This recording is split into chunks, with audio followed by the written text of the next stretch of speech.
The origins of money. The money come from within you. Long before coins clinked in the palms of merchants and paper whispered between fingers, something deeper moved through the hearts of people. Value, unseen and untouched, yet as real as breath. There was no dollar, no ledger, no metric. Still, the human soul knew what was worth something. The question was never, how much? But always, what is sacred? Before money became currency, it was consciousness, an invisible vibration running through all interactions, all offerings, all exchanges. It was not a thing, but a knowing. And that knowing still lives in you. The first economy was not built on trade, but on trust. A fruit shared, a fire tended, a gesture offered under open sky.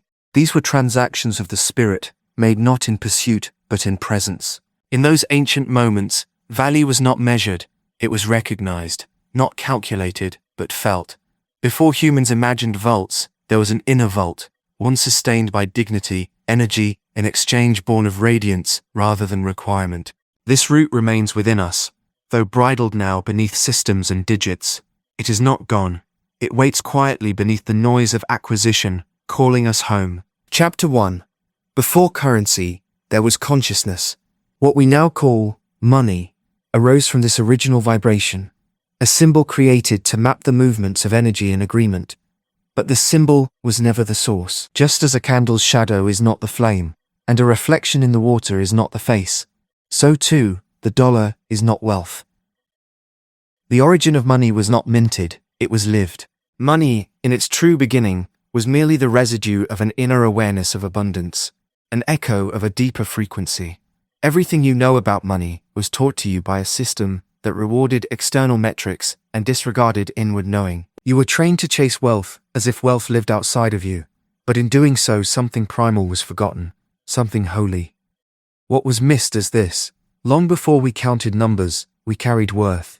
That worth did not waver with markets. It was not taxed or earned or lost. It was inherent, immutable, divine. When you understand that you are the first currency, not your work, not your effort, but your being, you begin the true return to wealth. Money, in the most ancient sense, is a mirror. It reflects what we believe about ourselves, our relationships, and the invisible structure of life itself. If you feel unworthy, money will seem scarce. If you feel abundant, it cannot help but flow. Not because the outer world changes first, but because money is the shadow your inner state casts upon the canvas of experience. The root is not in the economic, the root is in the energetic. What is money but a modern symbol for ancient truths? It moves, not by laws alone, but by alignment, attention, intention, and vibration. Look at nature. The tree does not labor for its fruit, yet it yields in season. The river doesn't demand payment for its flow, it simply flows. The sun never charges to rise, and yet no wealth compares to the warmth it gives. This is the divine economy, where worth is not ledgered, but alive, where giving and receiving are one current, not opposites. The old world would have you believe that you must strive, prove, perform, to be worthy of provision. But in the first economy, the inner one, worth precedes all doing. It is presence, not productivity, that births prosperity. When consciousness is centered, lack dissolves into illusion. Just as darkness vanishes when light enters a room, you do not make light by fighting the dark. You reveal it by remembering the switch has always been inside you. Close your eyes and feel it, that knowing under the noise, the still, quiet assurance that you are already enough, that the universe is not withholding from you, but waiting for you to remember the law it has always obeyed. Like attracts like, frequency finds frequency. When you vibrate as lack, you're a magnet for echoing fears. But when your being hums as fullness, unhurried, present, connected, the world reshapes itself to match. Possibility opens, opportunities gather. Money, as an extension of frequency, does not need to be summoned. It arrives when your state aligns with its song. So before you ask how to make more, or draw more, or earn more, pause. Return, not backward into history, but inward into origin, the place before currency, the place of consciousness, the place where every note of wealth still begins its song. Reclaim this inner frequency, and you reclaim the true origin of money, because the money never came from your job. It never came from your past. It never came from them. It has always come from you. Chapter 2. Money is just a symbol of exchanged value. We were never chasing money. We were always chasing meaning. Long before a single coin had been cast, long before a nation printed its first note, there was value fluid, unformed, and unspoken, shimmering in the spaces between beings. A sacred ether, exchanged through gesture, intention, presence, and reciprocity. This was the original economy, not transactions, but transference. A dance of energy, passing from one soul to another, not for game, but for balance. And it is still this dance, even now, simply dressed in newer language and modern robes. What we call money, today, is a costume reality wears, impersonating the invisible. It is never the substance itself, only the symbol of something deeper. Like a shadow on a wall, it hints at a realness it cannot fully embody. You do not value the paper, the metal, the digits on a screen. You value the story, the agreement, the dance it represents. And if that value is not first understood within you, no external form can replace it. The bill folds easily, but what lives beneath it is consciousness. And consciousness does not crease. Money has no meaning independent of us. It exists only because enough of us believe it does. Its value cannot be found in its material, but in our mutual imagination, a collective spell, continuously cast by belief in use. You've been trading not money, but trust. Not dollars, but decisions about worth. When you hand over a note, you're not offering paper. You're flowing energy in the direction of desire, deciding that a thing is worth what you've agreed to give. See how foundational you are. Money only exists because you do. Pause here and breathe into that. The world wrapped value around a token, but the soul was always its origin. So now, ask, where do I believe value originates? Is it in the external system, the job title, the pay stub, or is it something more primal, something more mystical, a presence that arises from wholeness and flows outward into form? To remember your power with money, you must forget money as power. It is not power. It is a pointing, an indicator, a mirror. It responds to the self-perception you hold, not an external force. That's why one man can acquire great sums and feel poor, while another owns little and walks like a king. The external amount is never the internal state. The amount merely reflects it. It is the smoke, not the fire. Let's take the metaphor of breath.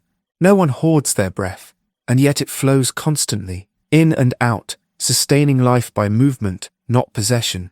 Try to hold your breath, and you will suffocate. Release it, and you thrive. So too with money. It is not valued by how tightly you grasp it, but by how patiently and consciously you circulate it.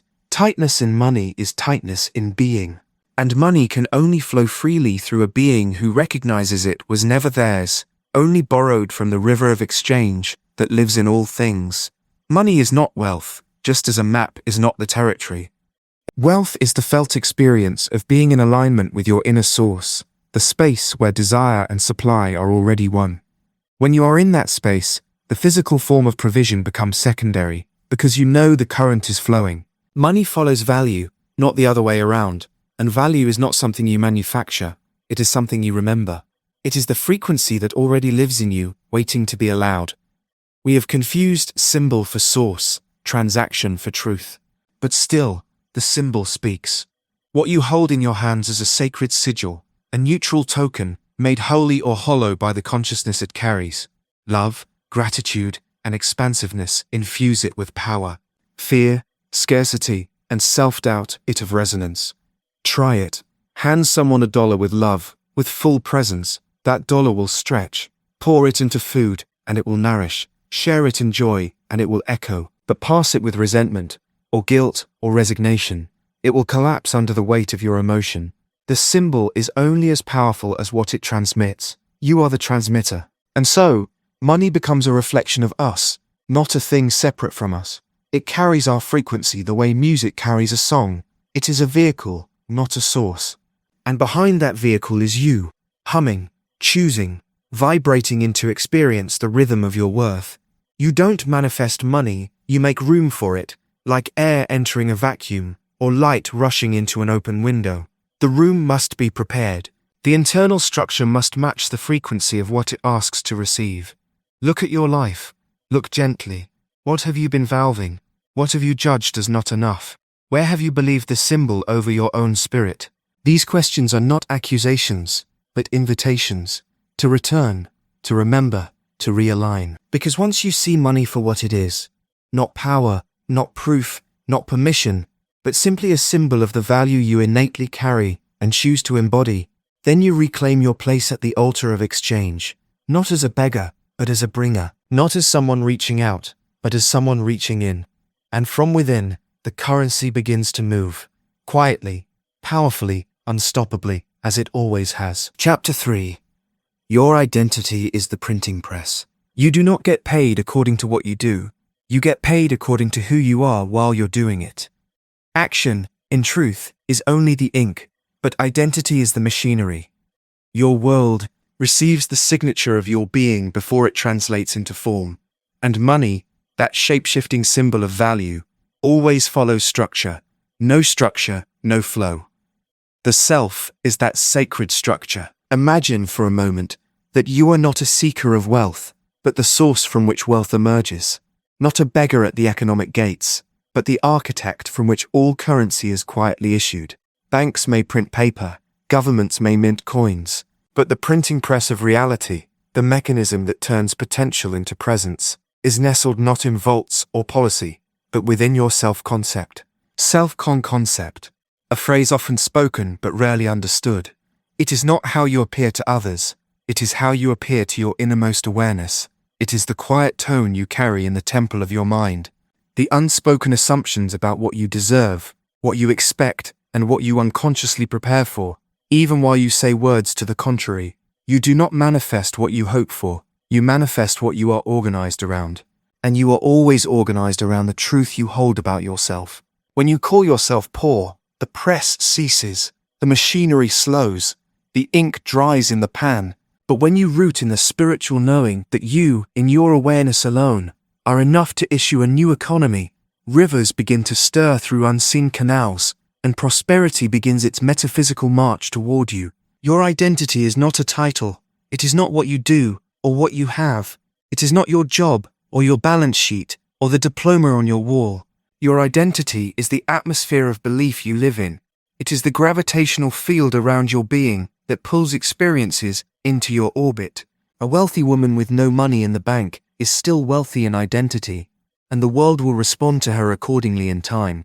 A rich man who still carries poverty in his bones will find his millions evaporate like morning dew, because wealth cannot stay where it is not named. If value comes from within, then who are you when no one is watching? What vibration are you when there is no affirmation to lean on? Are you printing from worthiness or waiting for external permission? Your job, if you truly wish to call forth money not as a visitor, but as a resident, is to trace the thread back, not toward effort, but toward essence. You cannot hold wages higher than the valuation you hold of yourself. Reality simply reflects your receipts, and so the endeavor is not to chase bills but to change the billing system. You do not need to do more, you need to become more coherent with the truth of what you already are. For there is a version of you, eternally untouched by circumstance, who never forgot the source within. That version knows no scarcity. That version does not shrink when the number in the account drops.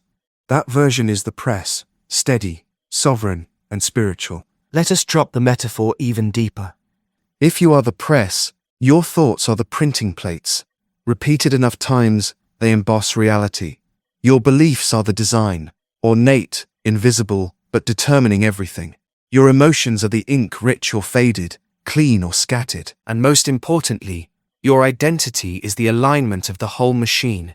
If the machine is bent in shame, misaligned by fear, rusted with unworthiness, what it prints will be fractured, slow, and insufficient. But attend to the inner alignment. Bring your worthiness back into position.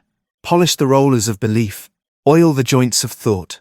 Recenter your self-definition, not around wounds, but around wealth, and you will begin to print miracles. Not from force, but from architecture.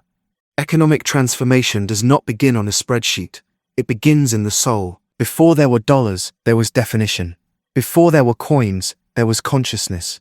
You are not here to become rich. You are here to remember that you already are the root of richness itself. As within, so without. As your identity stabilizes in sovereignty, your world stabilizes in supply. So begin again, not by looking to numbers, but by rewriting the name you whisper to yourself before sleep. Let it be a name of power, a name that says, I am the source. a name that knows money does not make me, it echoes me, because identity is everything, and identity is the press that makes paper a thing of spirit. Chapter 4. Co-creating with the universe. The alchemy of wealth. Money is not made in silence. It is sung into being, harmonized into form through your vibration in conversation with the infinite. You are not here to force wealth into your life. You are here to remember how to call it. All creation, all manifestation, all acquisition is but the echo of alignment. And alignment is never done alone. It is a duet with the divine. Think of yourself as the seed and the universe as the soil. The seed does not strain to grow. It surrenders to the sun. It drinks of the water, and it trusts the embrace of the earth. It is held, not hurried. It is supported, not stressed. Such is the nature of true wealth, not pressed from labor, but drawn from alignment, like blossoms emerging from inner readiness. Co-creation begins when you depart from the illusion of separation and remember the truth of oneness. The same animating breath that painted galaxies swirls in your chest. The same intelligence that governs the stars directs your path, not apart from you, but through you. Money is not something you beg for from the world. It is something you summon through communion. It is not created outside of source, but within it, and therefore, within you. The world teaches us to chase wealth as if it were a prize given to the deserving, the diligent, or the lucky. But the universe does not deal in meritocracy. It deals in mirrors. It reflects your state. It dances to your rhythm. And so, the first great alchemy of wealth is not action, but attunement. You are tuning your instrument pitch of provision. The question is not how to get more money. The question is, how can I become more coherent with abundance itself? Your thoughts, emotions, expectations, let this truth settle gently into the soil of your being. You cannot outperform your vibration. You cannot outwork a misaligned frequency. Just as a radio must be tuned precisely to receive a signal, so must your inner field be calibrated to receive divine economy. Money is not earned in strain, but received in synchronization. So, what is this vibration that allows you to co-create with life? It is not wishfulness or effort. It is certainty. It is the quiet, unforced knowing that all is well, and what is yours cannot miss you. The subtle field of assurance emits a resonance that opens the gates of flow. Faith is not passive. It is potent, active, magnetic. It charges your aura with permission. And where there is permission, provision floods in. There is an ease to truth, a softness. When you are aligned with source, scarcity ceases to make sense. You look at money not as a lifeline, but as a language one you are fluent in, because you are fluent in the frequency of enough. Enoughness is not a number. It is a remembering, a return. When you realize you were never separate from supply, you stop striving and begin shaping. You soften into sovereignty, and in that softness, mountains of wealth move. To co-create wealth is to relinquish the lesser strategy of willpower and embrace the majesty of co-con conspiracy with the universe. You must become a vessel for receiving, not just a machine for doing. Ask yourself, am I trying to build a dam, or am I becoming a riverbed, a sacred space through which the waters of abundance desire to flow? When you release the battle of control, you open the gates of coherence, and in that harmony, the music of wealth begins to play. Opportunities appear where walls once stood. The right people arrive with the right keys.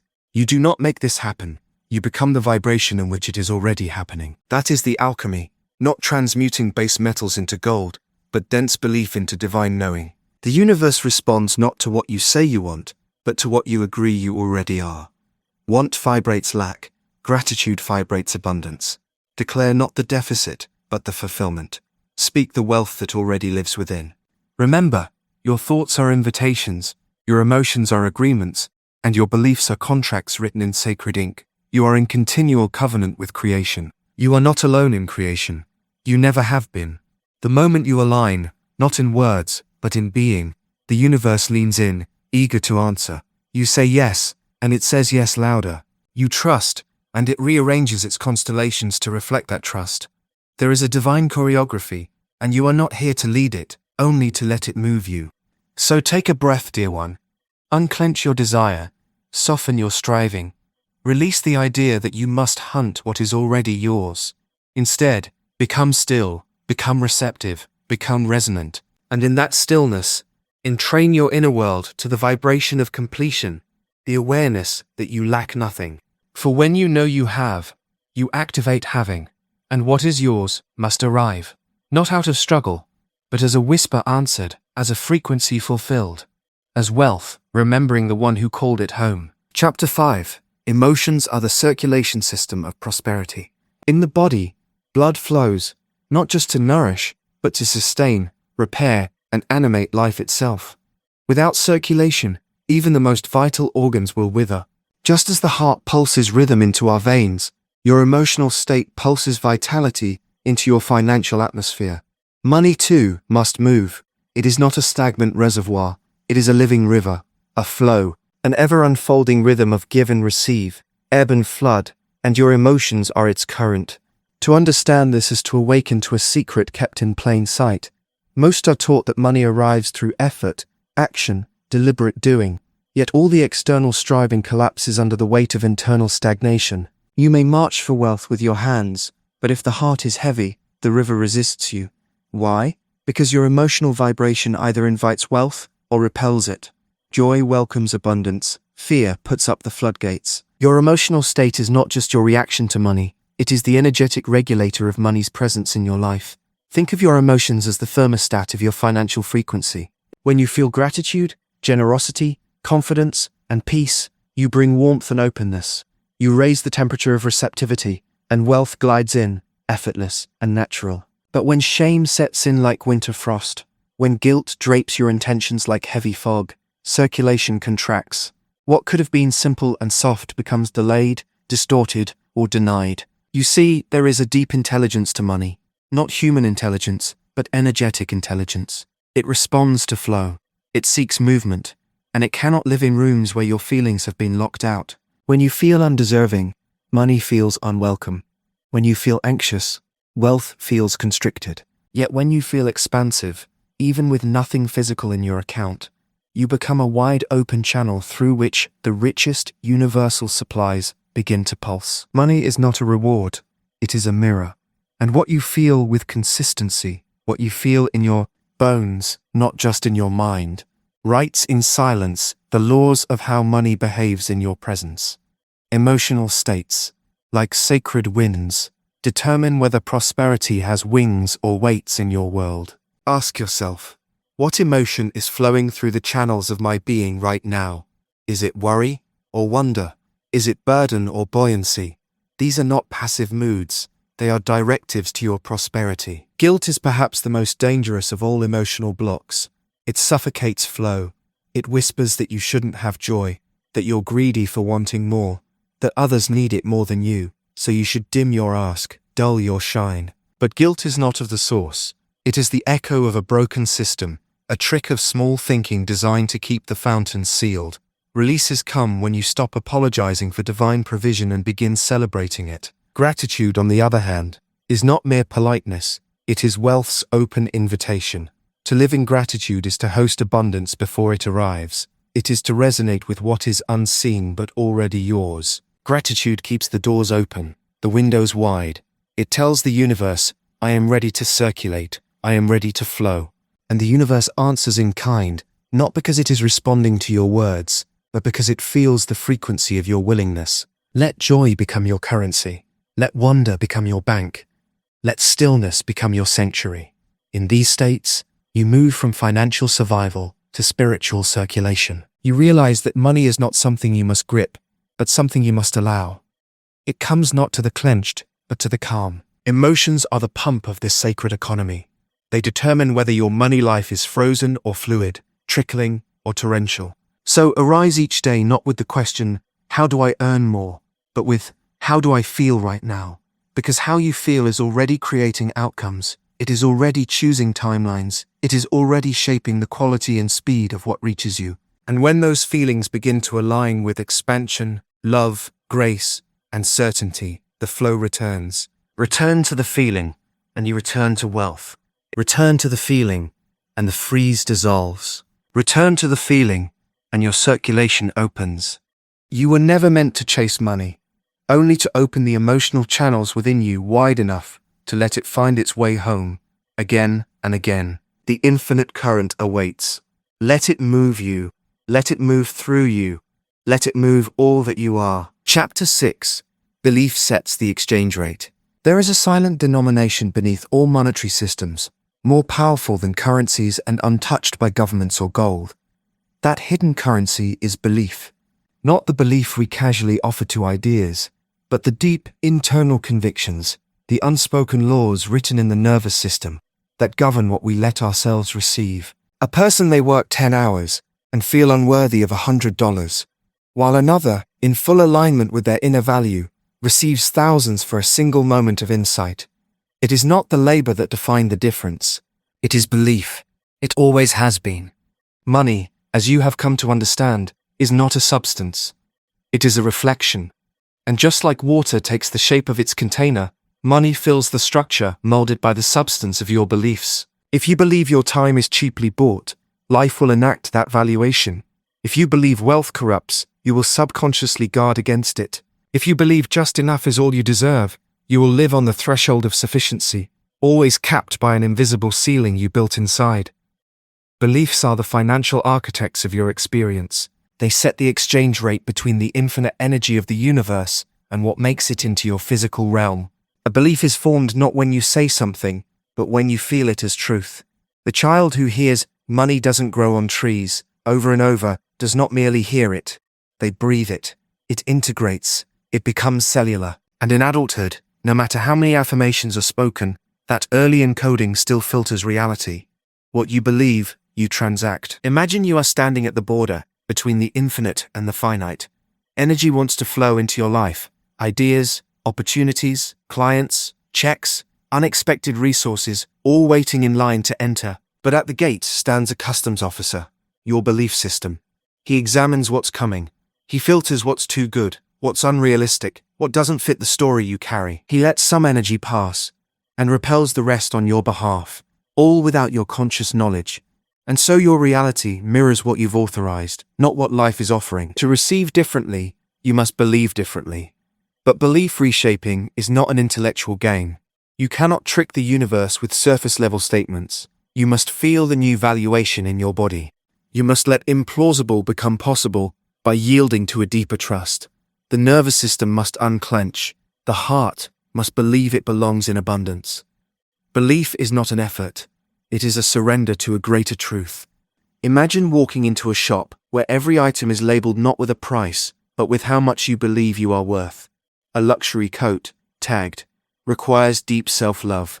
A beachfront view, belief in ease and joy. A check for $100,000, left double quotation mark, believe your voice changes lives. You can only purchase what your inner sense of worth can touch. This is not punishment, it is alignment. Money flows to and through what is vibrationally mirrored in the invisible realm. If you want more, don't work harder. Breathe deeper.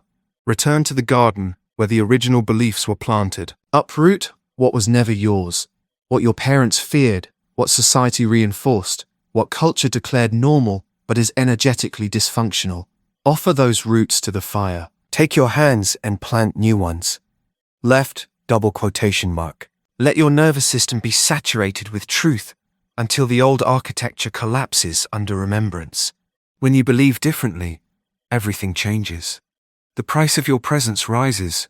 The world responds to what you now cost energetically.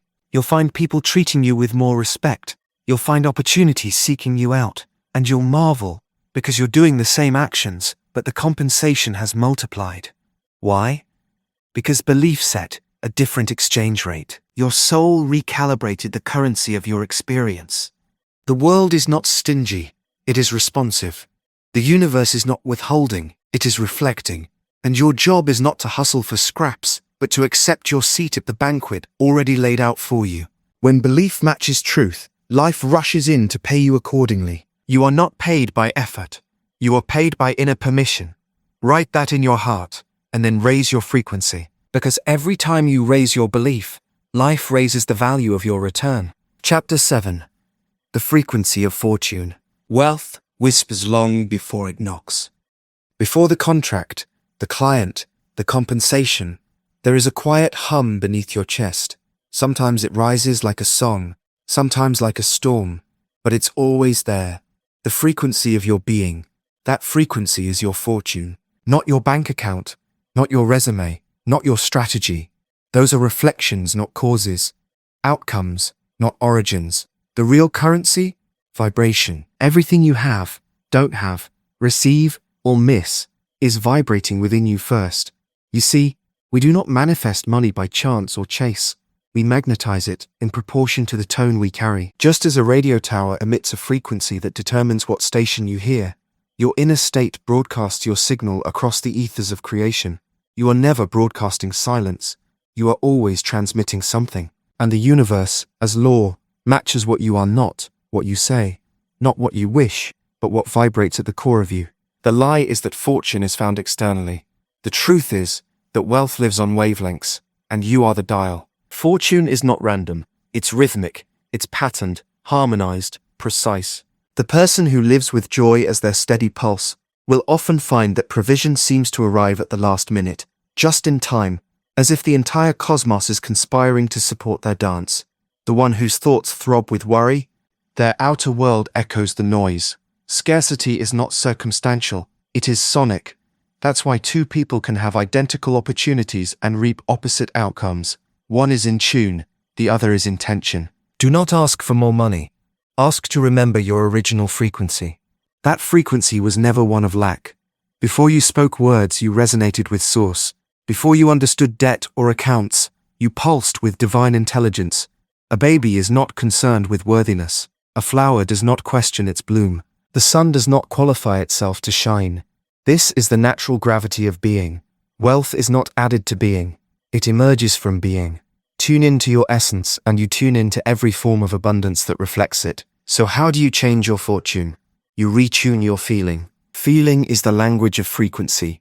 You must ask yourself, what am I emotionally rehearsing in silence?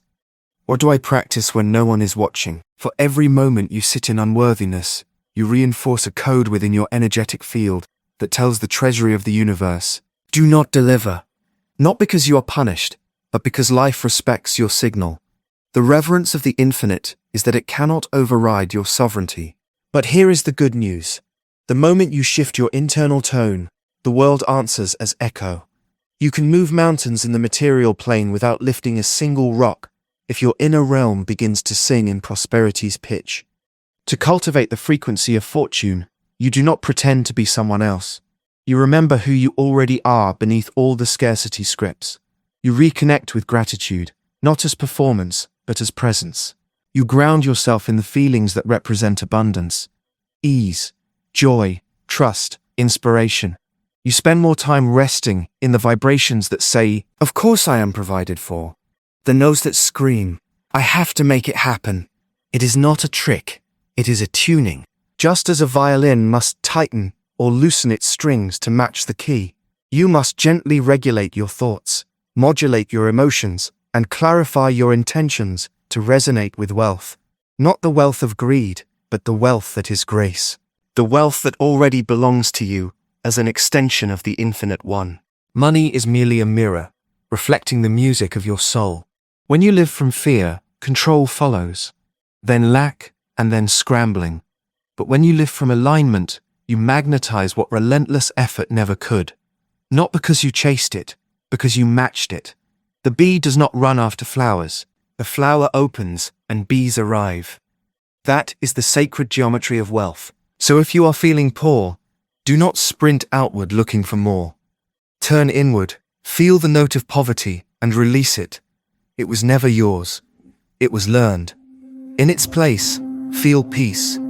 Feel provision. Feel rooted in a knowing so sure, the material must reshape itself around it. Fortune is not a future event. It is a present frequency. It does not come later. It tunes now. In stillness, recalibrate. In joy, reattune. And as you do, know this, the money that seemed far away was never separate. It was only waiting for your vibration to arrive. Chapter 8. The Myth of Earning. Somewhere along the way, you were taught to trade your time for tokens. A childhood dream was replaced with an adult script. Work hard, they said. Earn your worth, they urged. And so you began the long march into effort, measuring your value by hours spent, sweat dripped, and external validation received. But deep within you, beneath the noise of conditioning, a quieter truth is always pulsed. You were never meant to earn worth, you were meant to remember it. The myth of earning is one of the highest walls in the prison of scarcity.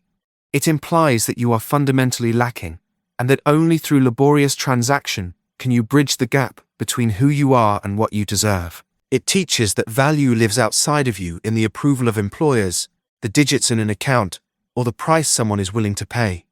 What a clever illusion, for when the soul forgets its own royalty, it will toil in peasantry, chasing golden crumbs when it was always the baker.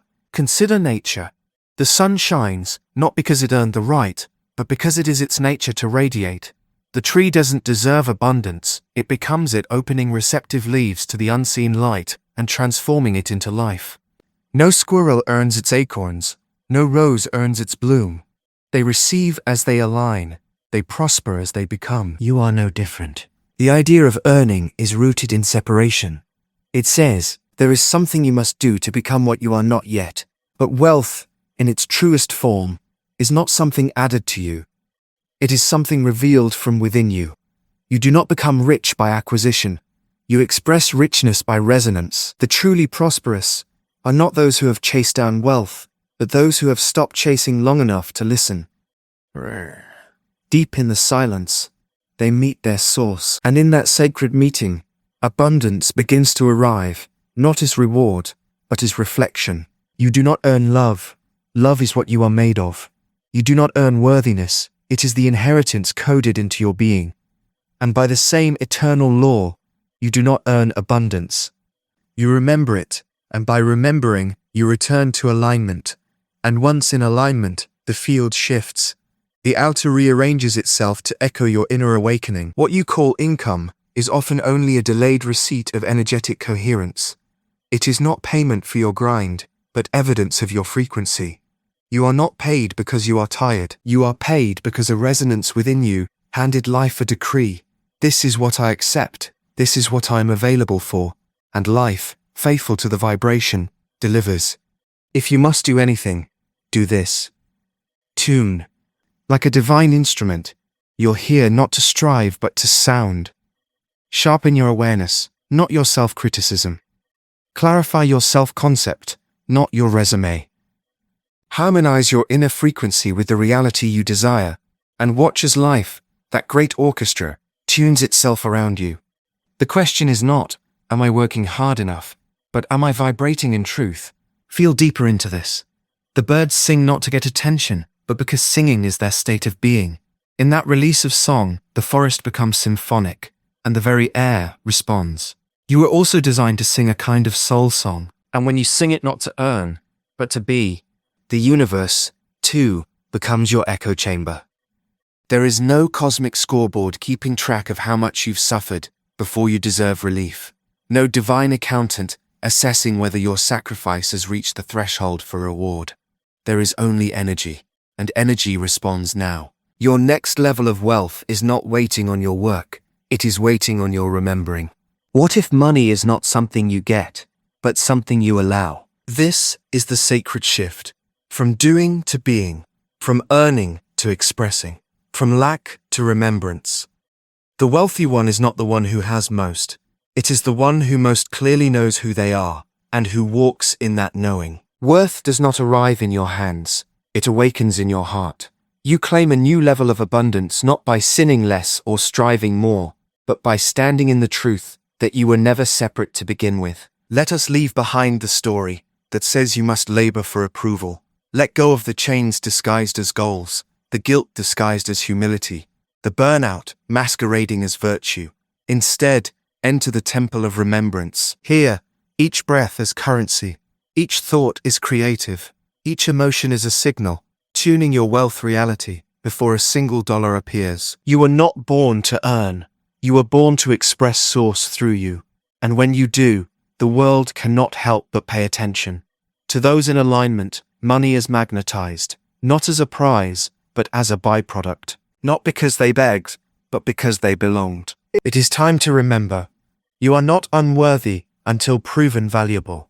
You are invaluable at origin. And once you know that, truly know that, money is just how the invisible truth begins to take form. Chapter 9.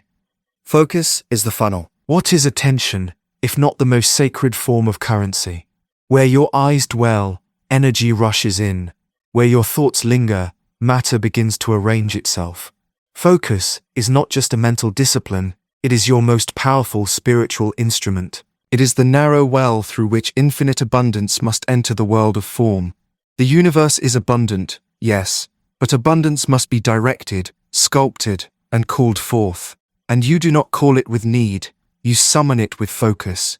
Imagine the sun, spilling light indiscriminately, generously, everywhere. Yet it is the same radiant force which, when funneled through a magnifying glass, has the power to ignite fire. That glass is your focus. Without it, energy spreads wide and thin, nourishing everything but igniting nothing. But with sustained focus, even gentle light becomes concentrated enough to burn through limitation. Do you see now? It is not the power you lack, it is the lens. Most live lives of divided attention, scattered like seeds in the wind. They wonder why nothing grows. They want wealth but focus on worry. They desire abundance and yet rehearse doubt. They long to manifest prosperity, but their conscious awareness is spent rehearsing problems, scrolling chaos, clinging to the noise. The universe is always listening, but it listens to where you are looking. Your gaze is a commandment. Your focus is a prayer. All energy obeys the law of direction. Even water, though fluid and formless, is shaped by the riverbed. Focus is the inner riverbed, carving space within consciousness through which spiritual substance can flow. You're not forcing money into your life. You are creating a channel through which it can pour. The clearer and deeper your focus, the more intensely life can stream through you. Make no mistake, it is not your work ethic alone that prints wealth, but your capacity to hold a single vision in your mind, like a sacred flame. The focused mind is the altar where unseen things are given form. A scattered mind is like trying to light a candle in the wind. No matter how many matches you strike, the flame will grow. Stop asking the world for more, and start asking yourself, what am I obsessively giving my attention to? Is it endless resistances and fears? Is it how it won't work? Is it the past or the promise? Are you dwelling in deficiency or beholding destiny? What you continually contemplate, you create. If you bow to limitation in your thoughts, you will kneel before it in your life. But if you fix your inner gaze upon possibility, possibility will begin to be sculpted by your days. This is why spiritual practice matters.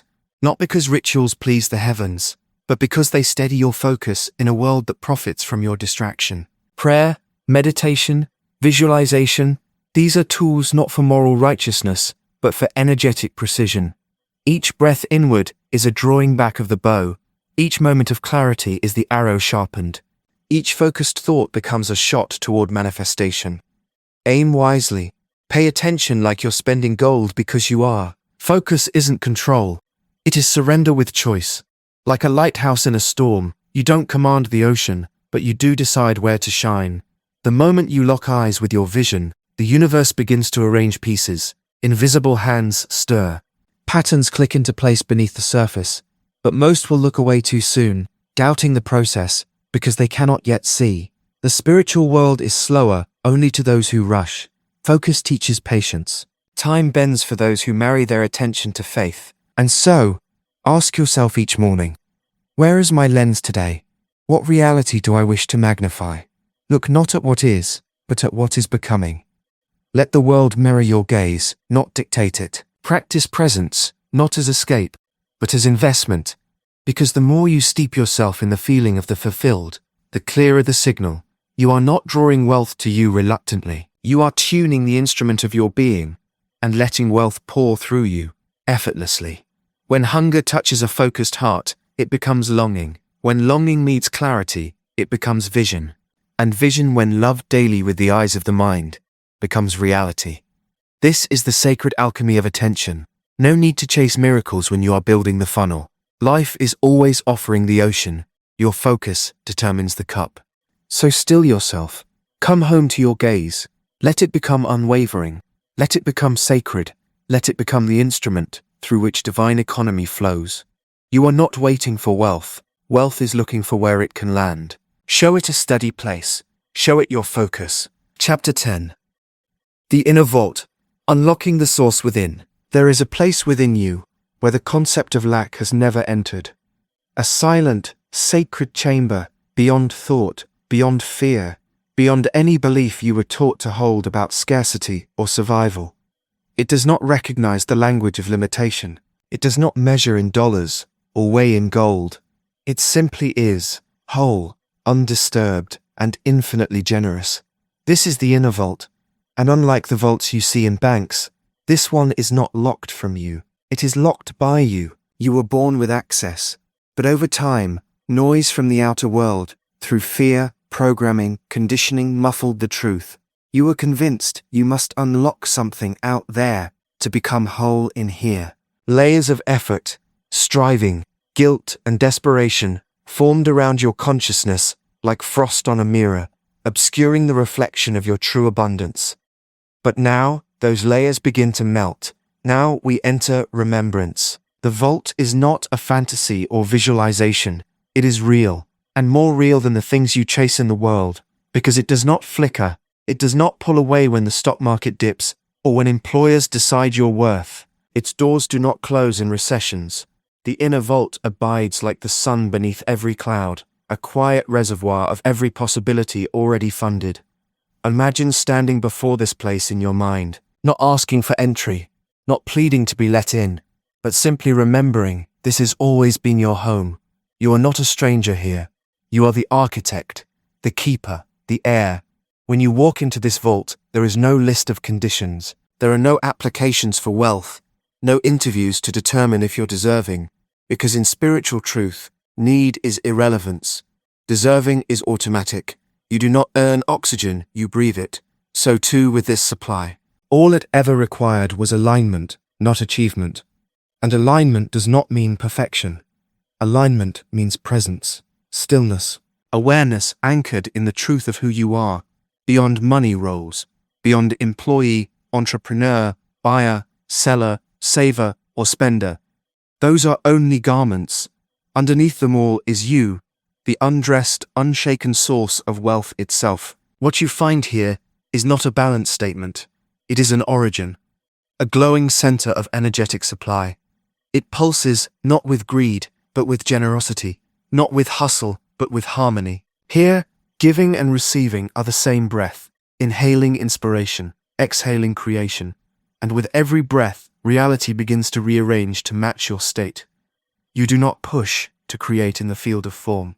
You dwell in the frequency of backing. This is the end of begging and the beginning of beholding. For those who trust this inner vault, miracles begin to feel suspiciously normal. Needs resolve themselves. Resources emerge. Solutions appear ahead of struggle. Not because they were summoned through stress, but because they align with the frequency of already having. You see, lack cannot argue with a soul rooted in surplus. Life bends toward the one who knows they do not lack. To unlock the vault is not a ritual, but a return. Return to silence. Return to stillness. Return to self. Rest your awareness behind the curtain of the senses. Let the noise of status fade. Walk past your accomplishments. Lay down even your prayers. And there, in the vastness without words, you will realize the vault was never empty.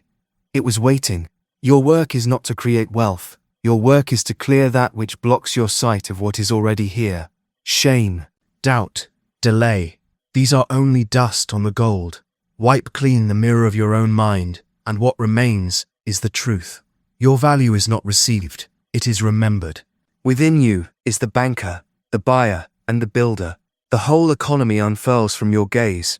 You no longer seek permission from systems that hold no sovereign claim over your worth. You no longer hustle to prove value that was never in question. You simply root into the vault and act from knowing. Now you know what it means to be rich. Not to hold more, but to need less. Not to collect stacks, but to live from source.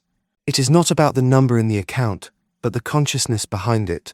An unshakable trust in the inner vault, even if every ATM in the world said, insufficient. Let the world see what happens when a human awakens to their own supply. Not through ego, but through essence. Not from effort, but because they remembered what they forgot.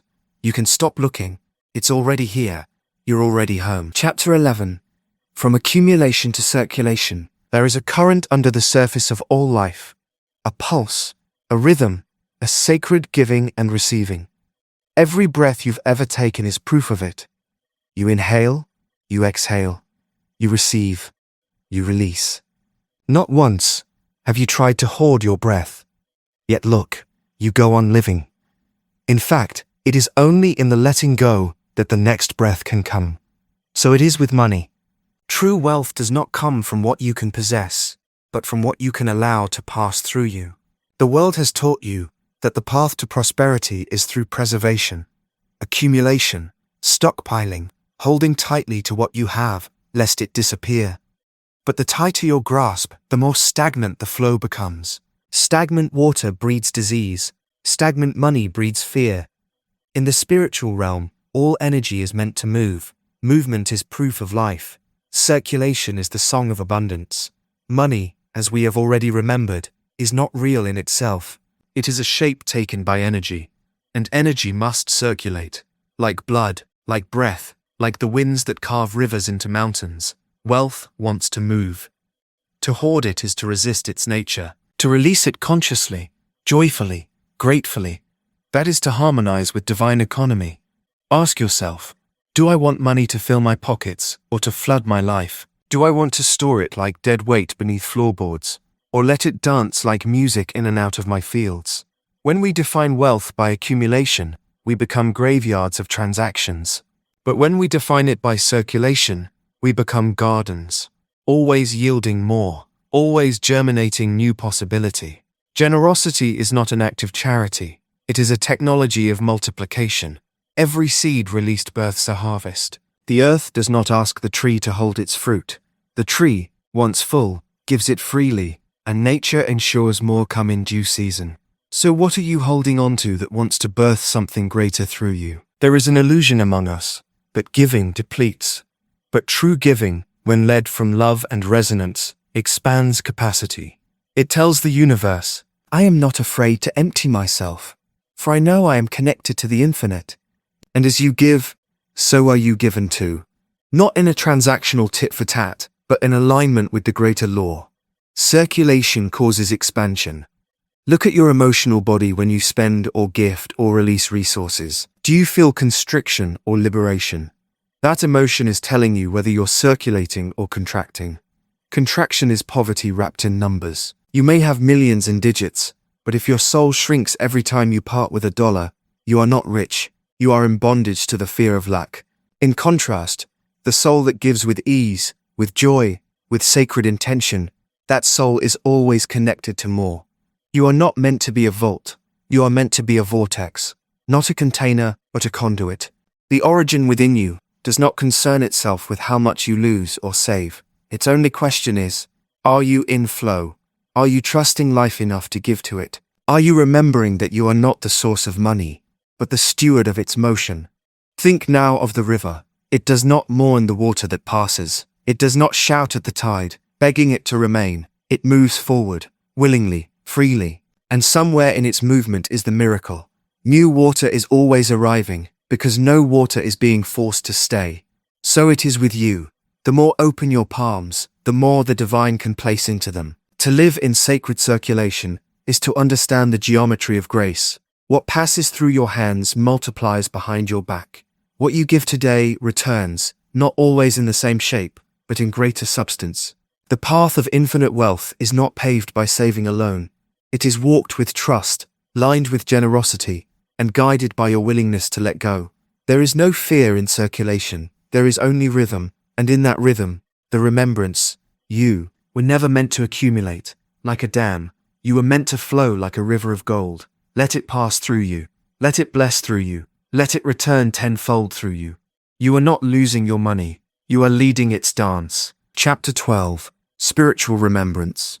Returning to the origins of money. Before there was gold, before there were ledgers, before you could owe or possess, there was you, the one who gives meaning, the one who keeps time, not with clocks, but with consciousness. Money is not paper, it is poetry. It is not a transaction, it is a translation. a divine interpretation of your internal knowing made visible in form.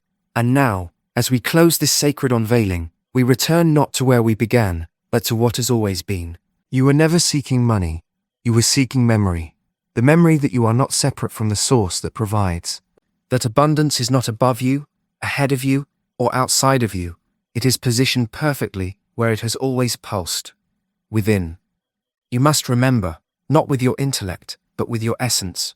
Not through fact, but through frequency. Let your cells recall what your spirit has never forgotten. You are the origin. The world taught you to chase the shadow, to kneel before symbols, but symbols do not create. They reflect. They mirror the one who beholds them. You are the one, the literal current from which currency was copied. The marketplace is a mirror house, and money, just a reflection of the identity you wear within. If you think yourself unworthy, the mirror returns scarcity. If you walk as divine substance, the reflection rearranges to match. This is not imagination. This is law. The origin is not a point in history, it is a point of perspective. When your awareness shifts inward, access begins. You start to circulate from a deeper current, not of need, but of knowing.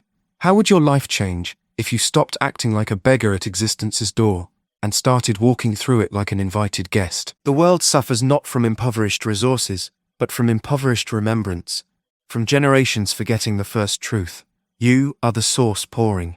You are not a seeker of currency, you are its sacred sender. There is no outside enough, if the inside still echoes hollow. But when wholeness is restored within, wealth flows without effort. It recognizes its resonance. Prosperity is drawn to the sound of someone who remembers. Our culture made gods of digits. We fell to our knees before balances and bank codes.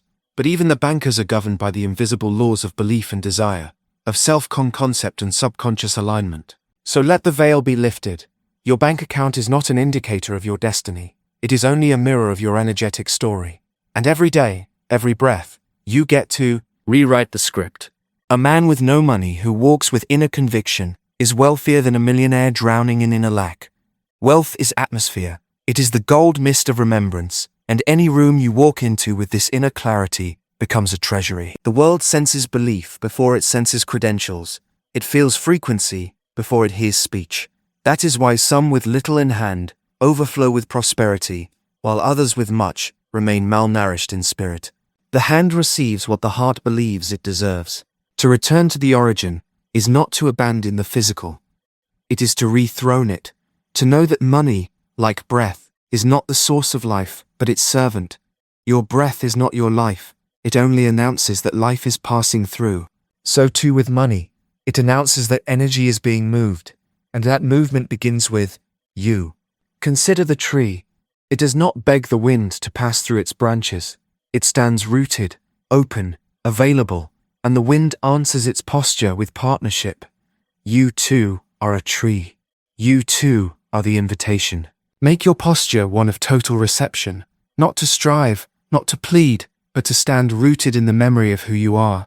The leaf does not fear the fall. It knows spring is encoded in its surrender. So let go of control. Let go of the doctrine that says you must earn, prove, or plead. Instead, remember you already are, and wealth comes to that remembrance like bees to a blooming flower. The origin has no scarcity. The source does not ration. It is only the forgetting that creates hunger where there is already bread. As you remember, the famine ends, for remembrance is the feast of the soul. Money began in you. It still does. Every belief is a mint. Every vision is an investment. Every feeling is a printing press, issuing forth the currency of your consciousness. You do not need to attract money. You only need to allow yourself to express the state where money matches your vibration. You are not poor. You are not behind. The wealth you seek is already within the walls of your being, waiting, listening, longing for you to remember. So remember. Return to the temple within your chest. Restore the crown of your inner kingdom, and speak again the original truth. I am the source. I am the value. I am the origin of money.